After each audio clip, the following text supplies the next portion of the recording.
Hello students, welcome to my channel physics by Subhash sir. Unit and measurement के lecture number 4 में हमने errors and type of errors पढ़ा। अब इस lecture number 5 में हम absolute error, relative error and percentage error के बारे में पढ़ेंगे। फर्स्ट है एब्सोल्यूट एरर। लेट्स सपोज हम कोई फिजिकल क्वांटिटी मेजर कर रहे हैं और इस फिजिकल क्वांटिटी का सेवरल मेजरमेंट्स है A1, A2 up to AN। बच्चों यहाँ पे याद रखना, हम कोई एक ही चीज को अलग अलग टाइम पे मेजर कर रहे हैं और हमें इस तरह से अलग अलग मेजरमेंट मिल रहे हैं। ये जो मेजरमेंट है वो विथ एरर के है। इस वैल्यू को अगर ट्रू वैल्यू से सब्सट्रैक्ट किया जाए तो हमें पता चल सकता है कि इसमें कितनी एरर है।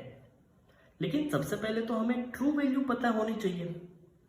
तो ऐसे केसेस में क्या होता है कि अगर इस सारे मेजरमेंट का एरिथमेटिक मीन लिया जाए, क्योंकि अभी हमें उसकी ट्रू वैल्यू क्या है वो नहीं पता, तो हम क्या करेंगे, ऐसे सारे मेजरमेंट का एरिथमेटिक मीन लेंगे और उसका जो भी एरिथमेटिक मीन आएगा उसी को बोला जाएगा true value of this quantity. So इस मेजरमेंट के लिए ट्रू वैल्यू कुछ इस तरह से होगा, ए मीन जो कि एवरेज है सारे मेजरमेंट का, equal to A1 plus A2 plus up to plus AN divide by N। यहाँ पे N नंबर ऑफ मेजरमेंट्स है। इस पूरे इक्वेशन को हम एक और अलग तरीके से लिख सकते हैं, A mean equal to summation of I equal to 1 to N AI divide by N। Summation जहां पे I इक्वल टू 1 से N तक जा रहा है, सबसे पहले हम 1 रखेंगे प्लस 2 रखेंगे I की जगह, तो ये हो जाएगा A1 प्लस A2 प्लस ऐसे चलता रहेगा AN तक। अब देखते हैं एब्सोल्यूट एरर की definition. The magnitude of the difference between the individual measurement and the true value of the quantity is called the absolute error of the measurement। True value तो अभी हमें पता चल गई A मीन, तो ये true value and individual जो measurement है वो दोनों का डिफरेंस लिया जाए और अगर उसका मोड किया जाए तो उसको बोल सकते हैं एब्सोल्यूट एरर। एब्सोल्यूट एरर को मोड डेल्टा ए से डिनोट किया जाता है। नाउ लेट्स सपोज हमें फर्स्ट ऑब्जर्वेशन में कितनी एब्सोल्यूट एरर है वो फाइंड करना है, तो हम ऐसे लिख सकते हैं mode delta A1, that means absolute error in first measurement. तो वो क्या होगा, magnitude of difference between the individual measurement and true value.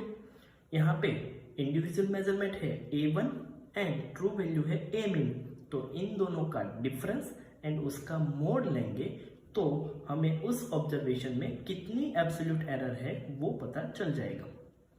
इसी तरह से second observation up to nth observation में कितना एब्सोल्यूट एरर है वो हमको इस तरह से फाइंड कर सकते हैं। बच्चों याद रखना कि एब्सोल्यूट एरर ऑलवेज पॉजिटिव ही होती है। ऐसा क्यों, तो डायरेक्टली यहां से पता चल सकता है क्योंकि यहाँ पे मोड है और मोड ऑलवेज पॉजिटिव ही होता है। सेकंड एरर है रिलेटिव एरर। रिलेटिव एरर समझने से पहले हम समझेंगे मीन एब्सोल्यूट एरर।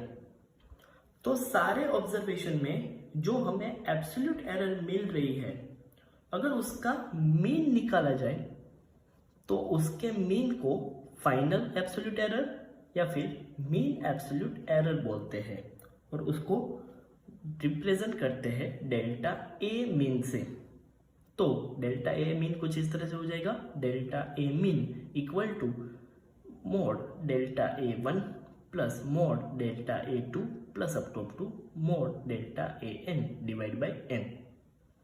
अब रिलेटिव एरर की डेफिनेशन देखते हैं।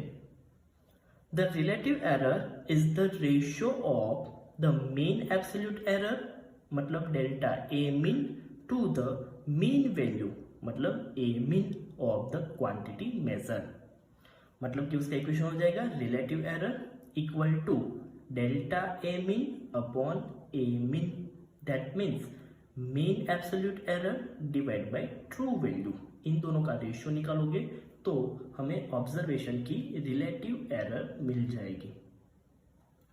Third one is the percentage error.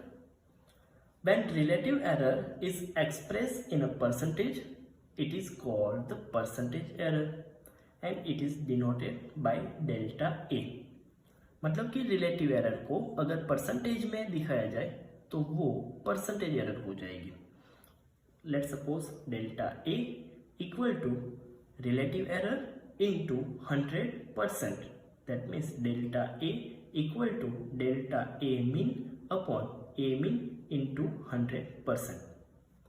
Students, इस चैप्टर में एक एग्जाम्पल और एक एक्सरसाइज इस एरर्स के रिलेटेड है, जिसमें हमें ऑब्जर्वेशन के लिए absolute error, relative error and percentage error find करना है।